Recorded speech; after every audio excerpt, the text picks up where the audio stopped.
And welcome to a Reality Monday here on Birds 365. You got Mac and Mac, John McMullen and Jody McDonald, and the reality is it stinks. I don't know what stinks more, the weather we're having here in the Northeast or the Philadelphia Eagles' performance against the Dallas Cowboys in Big D last night. Non-competitive 2 weeks in a row. Not the way you want to be going into the last quarter of the season, but that's where we sit with the now 10-3 Philadelphia Eagles. And Johnny Mac and I will break it down for you for the next 2 hours. Can I give you good news before we start to pick apart the carcass? Is there any good news? Yes, I have one specifically good news point. Let's get it out of the way. Let's do that. Aubrey, maybe. No, that's for the other team. I'm talking Eagles here. Yeah. They lost as a team. There isn't. Hey, you leave Michael Clay out of your mouth. He didn't lose. Yeah. Oh, yeah. They made the punt. Yeah. Ruben had the great stat. Did you see the last time the Eagles completed a pass on a fake punt that ended with a first down? 1988 was the last time they. Yeah, Michael. Who would have thought? John Pelchik was the last Eagle punter to successfully complete a fake punt fourth down pass going back to Washington in 1988. Of course, Rube finds that stuff. But you're right. I stand corrected. We won't point to Michael Clay at all because the special teams were fine. But here's the only other downside to that.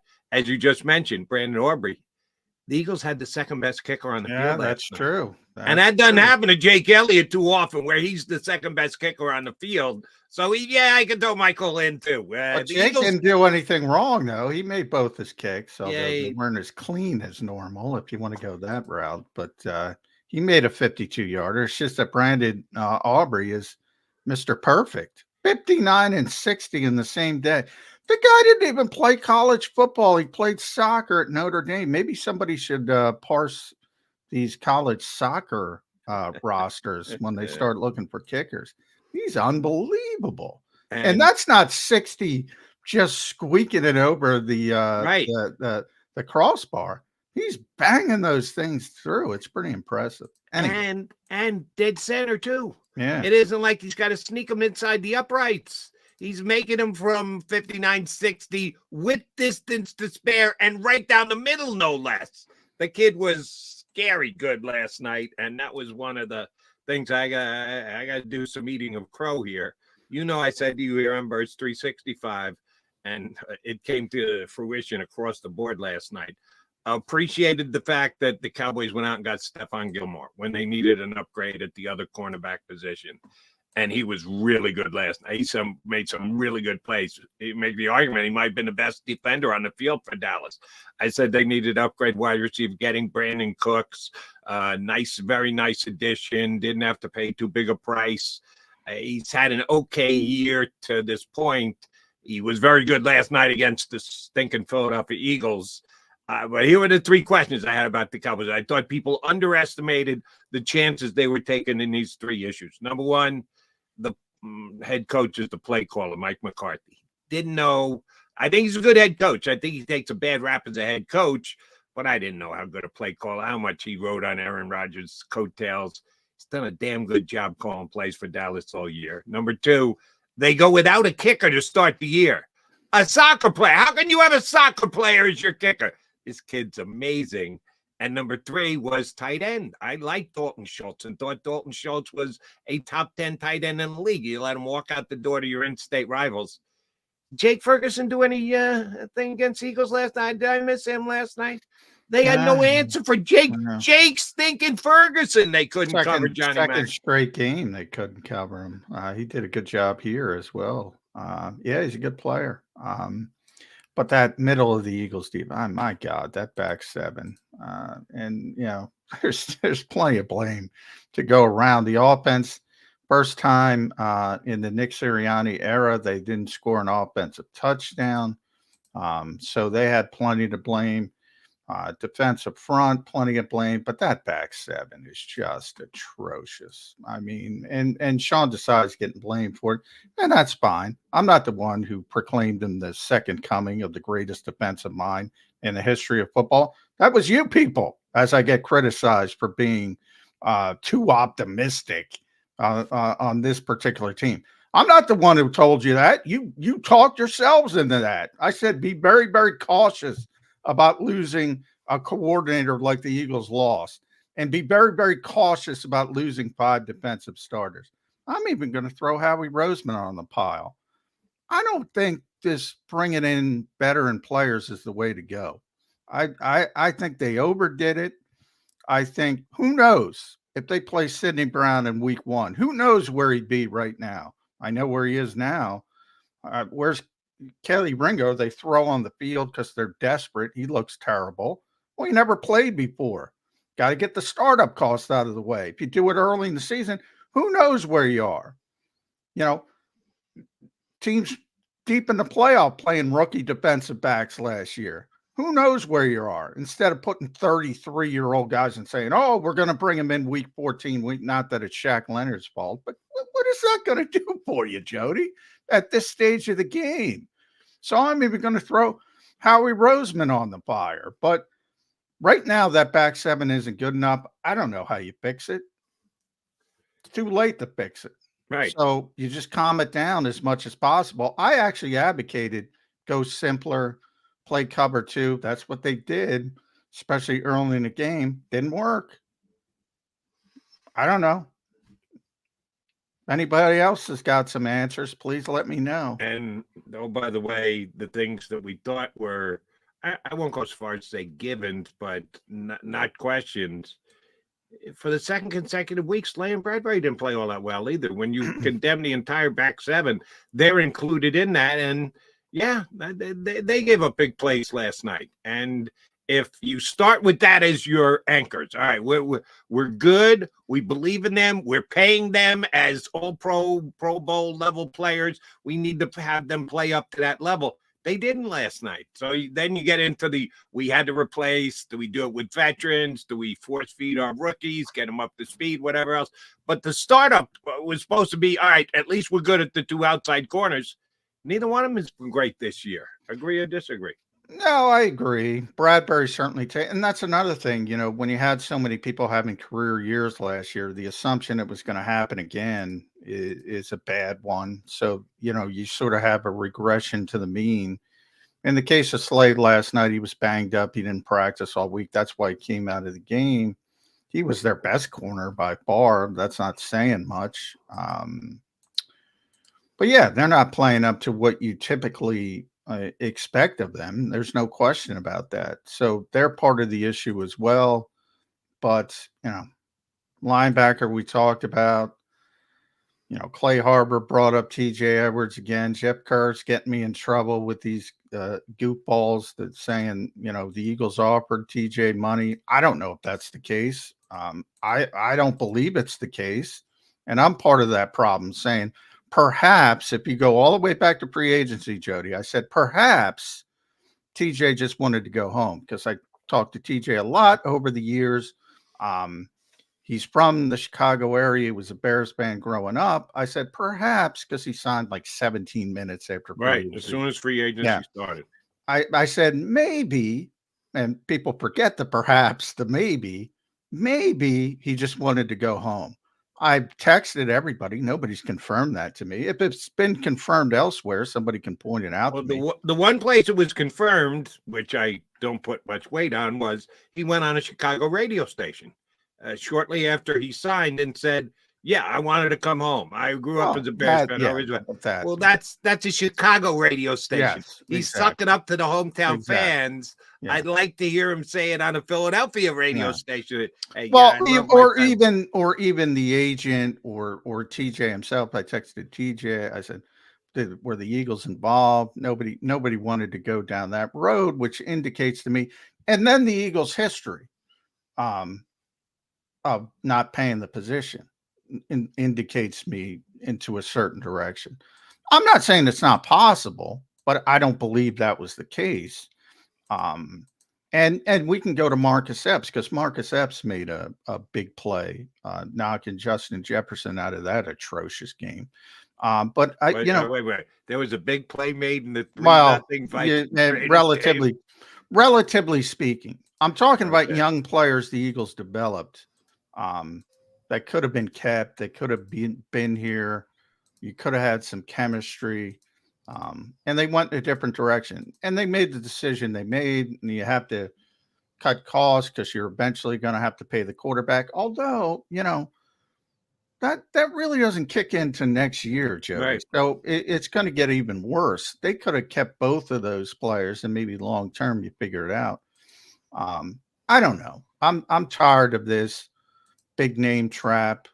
And they keep going down it. And I get the Super Bowl window is open, but I start to think, and Sidney Brown, because Sidney made a lot of mistakes yesterday, but you see the talent, you see the range, you see it, and you say, what if that starts to click?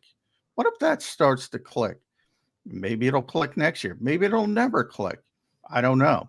Nobody knows. But I know if they would have started it early, instead of throwing out Justin Evans, what is Justin Evans? No offense, and Justin's hurt. But long term, what is he going to do for you? Terrell Edmonds is already gone. What is he going to do for you? It didn't make any sense to me going back to week one again. But when you draft Sidney Brown, you got to get a look at him. You haven't even gotten a look at him yet. You're just looking at videotape. You haven't had him in your own camp. You haven't had your own coaches coaching him.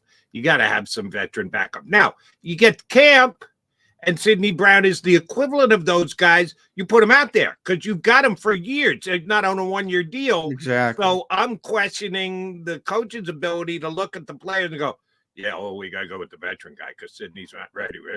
Maybe they're a little tentative to take those startup costs and get them going. That's legit. But I'm not going to question how he's forgetting veteran backup guys to come in and compete for a position. No, I don't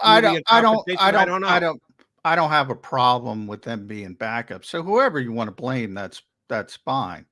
I'm saying maybe instead of defaulting to veterans all the time, maybe you have to get, especially because there's an obvious lack of speed on the back end.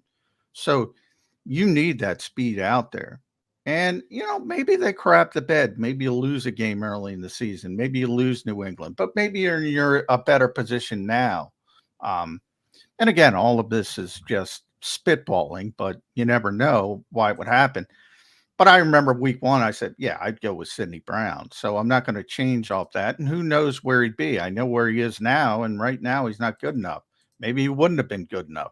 Maybe he would have gotten benched anyway.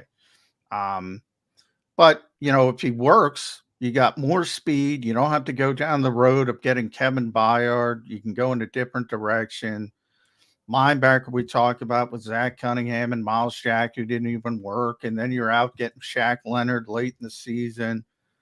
Bradley Roby in the slot, which is more to do with the injuries. I get that. But I don't know. Here's where I have my problem with coaching with Sidney Brown. And this is, I'm judging him for our TV. You got a bad read because you're down there in practice. I just see what I see when they play the game. He's a safety. And the fact that we don't think he's good enough to play. We're going to bring in the Evanses of the world to be there just in case. And then we're going to say that Evans is better than Sidney Brown as a safety. Oh, so let's get Sidney to play in the slot. Now, wait a minute. You drafted him as a safety. He looks like a safety to me. He plays better in coverage coming forward rather than going side to side like you need to do when you're playing in the slot. And they play him more in the slot than at safety to begin with. That's coaching.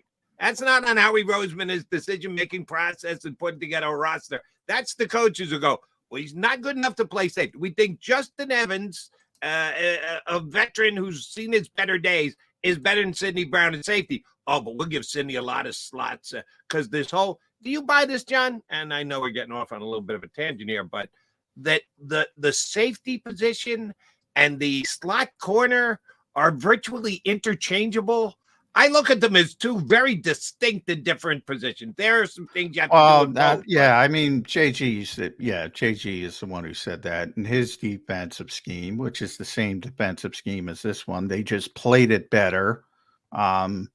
it is a mirrored position in the fact that you have a lot of the same responsibilities with the coverage, all the quarters covered, and the +1 on the back end.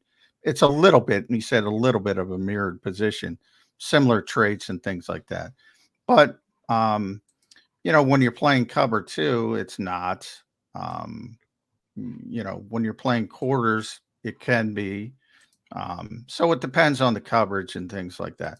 But when you have somebody like Avonte Maddox who can do both, it's very, very helpful. Kevin Byard in his prime who could do both. I don't know if he can do it anymore. We haven't seen any evidence of it. It's very helpful. But yeah, you're right in the fact that you draft the guy as a post safety after he played box safety in college because he looked pretty good at the Senior Bowl, in sort of a fish out of water type of situation. So you draft him to be a post safety, even though he's a box safety, and then you play him in the slot. Well, good luck. There you go. That's on the coaching. That's not on Howie. That's on the coaching. Way too much time talking about Sidney Brown. Eagles turnovers. You can't do it.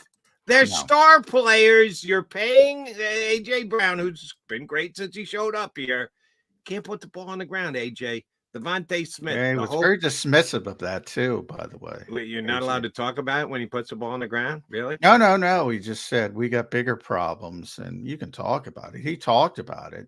He said, I'm just being honest, but we got a lot of bigger problems. I'll try to find the exact quote, but didn't come across well. I would say that.